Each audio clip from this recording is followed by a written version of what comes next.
Hey, welcome to Amp Up Solar Talk, where we break down all things solar to help you own your own power. I'm Kelly with Signature Solar, and today joining us we have Eric, creator of his own YouTube channel, Country Living Experience, a Homesteading Journey. Yep. Eric shares practical knowledge not just on solar, but on living a sustainable, self-sufficient life, from off-grid power to sustainable living to gardening and hands-on homesteading.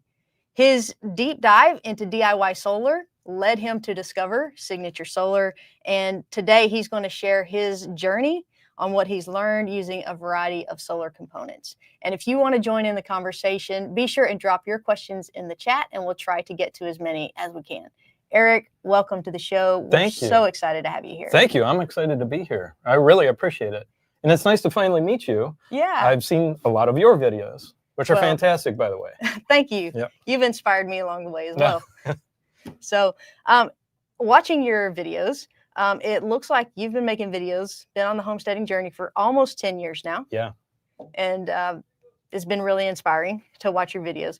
Share a little bit about your transition from a career-oriented life to the homesteading life, and what made that decision and what it has meant for your family. Yeah, it's meant a lot to my family, and my family was the reason that we did it. So I lived in the heart of DC, worked next to the White House for 6 years, and then we moved to Houston, which was a blessing. But Houston is a massive, massive city, and both my wife and I were moving up in our careers. Me as an architect, her as a nurse, and we had our first, Ariel, and she it was just a blessing, but we hardly got to see her every day because she was at daycare, and which was fine for a while until about 2.5 years. She was about 2.5 years old, and a really nice lady was taking care of her with several other kids. But she would come home and said some words that we didn't teach her. And there was a lot of other factors, a lot of study that we did. And we decided to quit our careers and move out to a country homestead. Just get away from it all. And it's been just a massive blessing. You know, we grow our own food and do a lot of things on self-sufficient things on the homestead. So in the girls, we homeschool them now, and they have the time of their life. You know, if they want to have recess for 4 hours, but still get their work done, they can do that. And while they're on recess, they can feed the chickens, collect the eggs, and do all of that kind of stuff as well. So recess is also about work sometimes. And recess is about work. And it can be about learning as well. Absolutely. Yeah. Well, so I've always been inspired by the homesteading life. I've also been inspired by homeschooling. I come from a background of education, but when my kids first started in daycare, one of the things that the daycare director said to me, even as a person from education, she said, you know, we spend more time with your children than you do. And it really struck me. So the homesteading life is very, very inspiring. But we're here to talk about solar today. Yeah. So tell me, when did solar become a part of that journey and why? Well, I knew when we moved out that I did want solar to be a part of that journey. When I lived deep in the heart of Washington, D.C., I had one of these old Brunton solar rolls. I think it was about 14 watts. It was a flexible rollout solar panel and had a teeny tiny little inverter. You could charge batteries or you could charge your phone on it. And I stuck it in the window of my little tiny condo, and I always liked the tech. I liked what it offered, which was a little bit of self-sufficiency and maybe a little bit more sustainability. But yeah, so I always knew when we moved out there that I wanted it to be a part. It was about when and what my budget allowed and all of that kind of stuff. So would that be something like that would be portable? Would that be something, that Brunton roll that you're talking about? Would that be something you would go camping with? Like, what is that? Yeah, they don't even make it anymore, unfortunately. Brunton makes like camping, like compasses, like navigational equipment. Okay. Really high quality stuff. They stopped making that unfortunately. It was cool. So once you started homesteading, what was your first solar project? First solar project was the big project. And the big one. Yep, it's the main system for our house. Okay. And we started with the GrowWatt 5000 ES-US inverters, 2 of them, and 20 solar ever panels. I think they're 440 watt panels, and then a big racking system for them. And yeah, it was a great system. Absolutely. How did you design this system? How did you come up with the 2 GrowWatt and your panels? That's a good question, but it leads to a lot of other things. So when I was researching what to get for solar system and educating myself about how to do it, because I'm a DIY guy, and I knew I wanted to do it myself, and I knew that would also save me a lot of money. And I don't have any problem with learning new things and trying new things. So through my research in what to get, what components to get, what brands, and where to get them, that led me here to Signature Solar. And so it's a couple-hour drive for me to get here, and that was nice because it saves me on shipping, which for heavy things is really fantastic. And I had a lot of questions still, even though through all my research, I had still a ton of questions. I wrote them all down, and since I like to draw things, being an architect, I sketched out all of the components, but I didn't know how they perfectly fit together.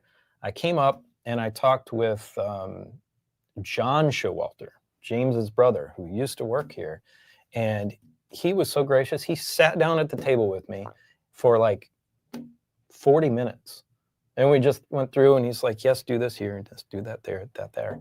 And it was fantastic. And I was like, wow, you guys thank you so much. It was very helpful. And then I always had the support. So if we had some connection issues in the beginning when I was putting together that first system, and I could just call in, and you guys were here, and I think it was Adam. Adam sat on the phone with me for like an hour and 15 minutes, and it was just one wire that was reversed. And finally he would not stop until we got the problem solved. That is absolutely wonderful. I mean, so the customer support support was fantastic. Yeah, absolutely.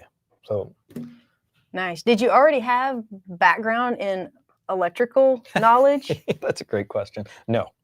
Okay. No, which is funny because my grandfather was an electrician, and I was scared of electricity because my dad did some and remodeling our house, and I got shocked a couple of times. So I didn't want to have anything to do with it. So when I was studying, I was also absorbing how to, remain safe and all that kind of stuff. Be very careful on what you're doing. Proper order, proper wire size, proper breaker size, all the above. So yeah, I had never touched electricity except to like change a light fixture. That's it. So in your research, you were gaining the electrical knowledge. You were being as safe as you could be with it. You were able to draw it as much as you could of your design. And then you brought it to Signature Solar to have people check over it. And then they were able to say, yes, this is right, or we need to change this here. And from there, you felt like you had enough knowledge to get it started and to do it yourself, and could call in and get the support that you needed. Absolutely. Okay. Yeah, absolutely. And if I have advice for anyone, it would be do your research ahead of time. Study, because that's so very important if you're going to tackle something like this, which I think anybody can do. Okay. But make sure, you study ahead of time, and you just know. And if you don't know, ask. That's it. Just ask, which is great. I had some friends who had systems, and I went to their houses and looked how things were connected, which was also helpful. But yeah. Do your research ahead of time. Do your research ahead of time. Good advice. We do have a question. This is from James Bicknell. Do you have any unique homestead projects you've used solar for, like water irrigation or livestock livestock projects? So we have, not specifically in terms of your question, but we do have our system for our barn and our well house, which is attached to our chicken coop. So we took a shed, one of those shed kits from Lowe's, and we partitioned it off on the inside. So part of it is for the system, their Victron components, and the solar panels are on the roof, and the other 2/3 of the shed is where the chickens are. And yeah, ran conduit under the ground to the barn, and that powers everything, because that's just too far away from our other system. So that's actually another system we have on our property. So what components are you using for that second system? I'm using the Victron Multiplus 2s, and I have 2 of them just for the proper sizing to start up the well pump. I have a jet pump. I have a welder, small welder, and just power tools like a table saw, and all of that is in the barn. So I wanted to be able to cover that. We've got some EG4 LLS batteries out there, and then all the other components that go with the Victron system, the Smart Solar MPPT, and yeah, there's the components for Victron are, not all in one. So there are, there's a few other pieces in there. We talked about your first solar project was the Grow Watt. How long ago was that? Oh, I think I started working on it in November of 21. Yeah, I think it was November 21, and I believe I finished it maybe January of 21. Now, is that still the system that you're using for your home? It is not. I had the opportunity to have some other components, and I realized that, see, we're completely off-grid, and there are many different components and inverters and all-in-one inverters that will work. How do I explain this? This is a tough question, honestly. You got me on that one. I kind of lost my train of thought a little bit, but there's not more than just one solution, or there is more than just one solution for everybody. So the Grow Watts worked well to begin with, but it just wasn't enough power for the house. Okay. But that's what we were able to start with financially. From there, and that's what I love about a lot of these small all-in-one systems is they're stackable. You can expand them. So if you're only able to afford one to begin with, awesome. Start, and you can add another one. You can add 2 more. You can add another one, depending on what they are. So we moved through, and we tried the 6500EX, and those worked well for us in the end. We had the opportunity to try the 6000 XP. That's my favorite inverter. Now, was that the one that was involved in the trade-in program? It was involved with the trade-in program. Okay. Yeah, so the 6500 EXs for the 6000 XPs, and those things are absolutely fantastic, absolutely wonderful. What do you like so much about it? They're split phase. So it's a small package, and they're split phase. So you can run 120 or 240 on them, and you can start with just one. So you can run a stove, an electric stove, or your dryer, or whatever it is, on just one. And that keeps the cost down until you can add another one. The interesting thing, or the nice thing is about the split phases, is you can add them one by one by one by one. Instead of single phase, like the Grow Watt was, you had to add them in pairs. Okay. So having a small split phase package was just fantastic. And redundancy, right? I can add, instead of having one unit on the wall, I can add another one, then add another one, depending on what power needs I have. Sure. And I love that. It's very versatile. Okay. Yeah. Good. We've got some other questions that have come in. Rodney Hunt says, Eric, what mistakes have you made in solar that could help others avoid them? Woo, tough question, Rodney. Probably a lot. The one I was talking about earlier with Adam, actually my friend Adam, who works here, he stayed on the phone with me to try to help me through a problem that I had for like an hour plus, and he wouldn't let it die. But I reversed my wires, my PV wires coming from my array, and that when you connect them into the disconnect switch, it was causing negative polarity, and I was like, what is going on here? So yes, I reversed my wires. So study that out ahead of time. Other mistakes, you got me, Rodney. That's tough. That is tough. So the way that I was going to ask the question is biggest challenges. Does that give you a different thought about what are some of the biggest challenges in solar that you have come across? Yeah, it's not.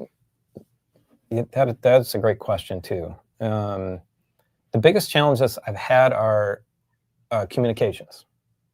Communications is tough.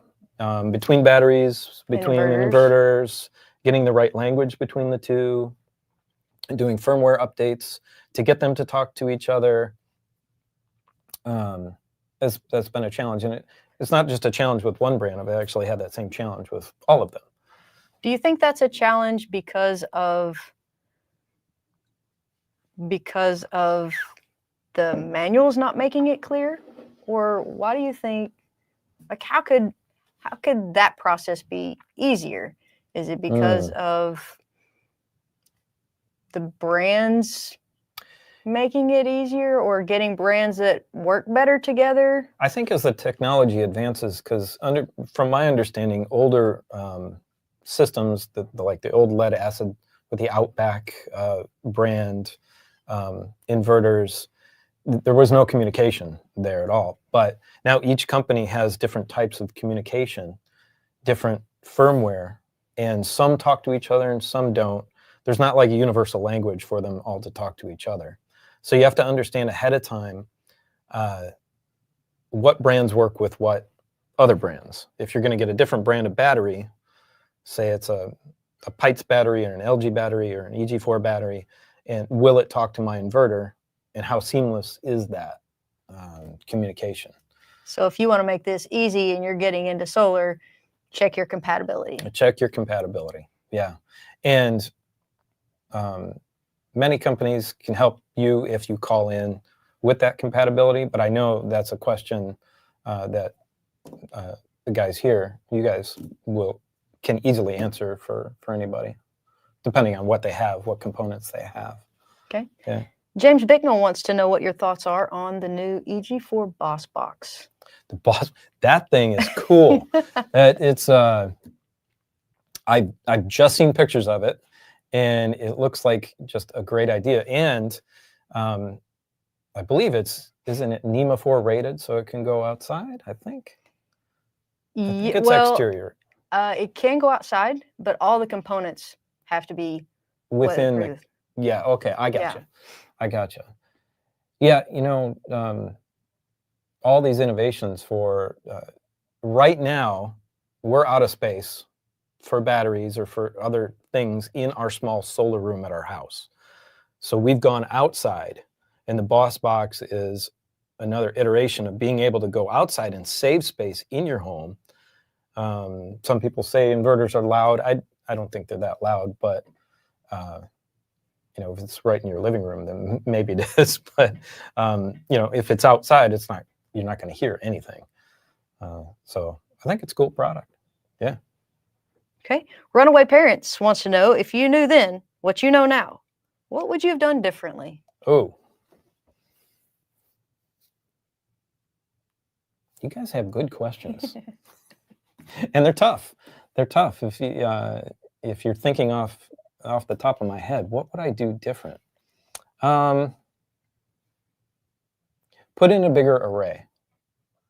So it was an 8.8 kilowatt array to begin with. And I think that's considered a medium-size array. But it wasn't enough to overcome the loads in my house and charge the batteries at the same time. It's kind of one or the other, right? So I've added panels over time and strings over time on the bright mount racks and some additional racks in front of the main array. But I wish, because the panels are the most affordable piece to begin with in building a solar system, I wish I would have just done a bigger array to begin with. Okay. Just got that out of the way. Yeah. Yeah. So I've seen some teaser videos of some things that's up next for Country Living Experience. Mm-hmm.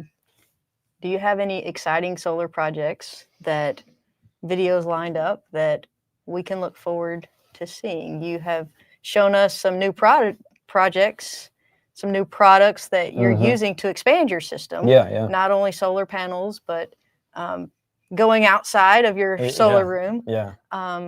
We talked about the Boss Box where you can add more batteries. You have a new outdoor rated box that you're using. I do. Tell us about those products and what you're going to be using that for. Yeah, it's one is called the Pites V Box, and they have the server rack style batteries in them, the Pites server rack style batteries, and they flipped up on their side. So it's fairly a thin profile, and it's NEMA 4 rated, which means it's rated for rain and snow and sleet and dust intrusion and all that. So just stay out there and be by itself and be fine, which is cool. And then we have it's pretty cool because the Pites batteries themselves are not outdoor rated, but when you put them into the box, they can now be outdoor rated. Right. Inside. Yeah. And the cool thing about the Pites batteries too is they have an internal heater.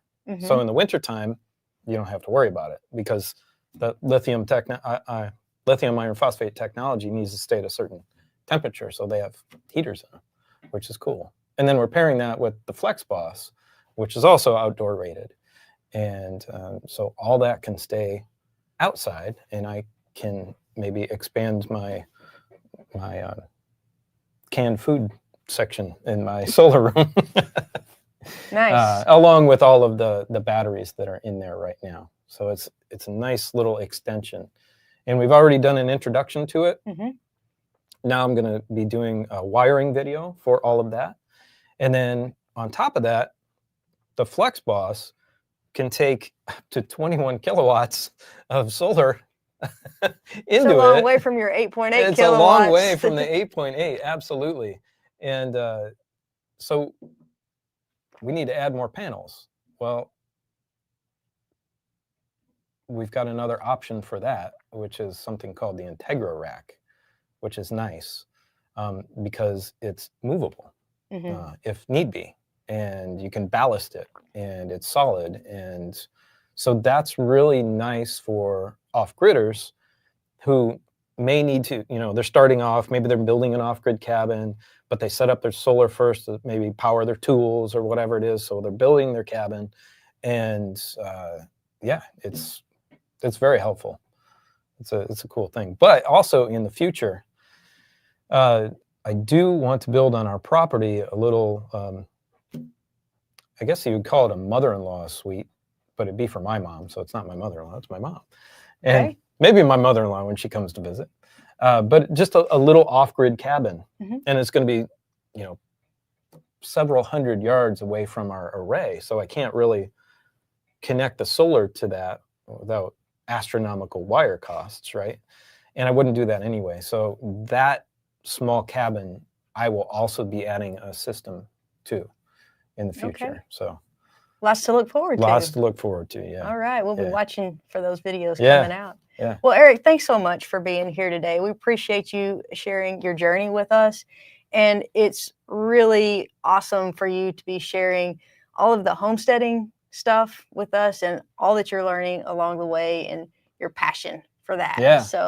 Thanks so much for that. Absolutely. And for those of you tuning in, if you haven't already checked out Country Living Experience, a homesteading journey, you're missing out. Go and check out his YouTube channel. He covers everything from solar to gardening and everything that you need to know in between for building a self-sustaining life. So go check out his channel. If you're thinking about starting your own solar journey, head over to signaturesolar.com. You can explore our products and the other resources that we have available for you. Also, thanks for tuning in. Be sure to subscribe so you don't miss us next time right here on Amp Up Solar Talk. We'll see you next time. Bye.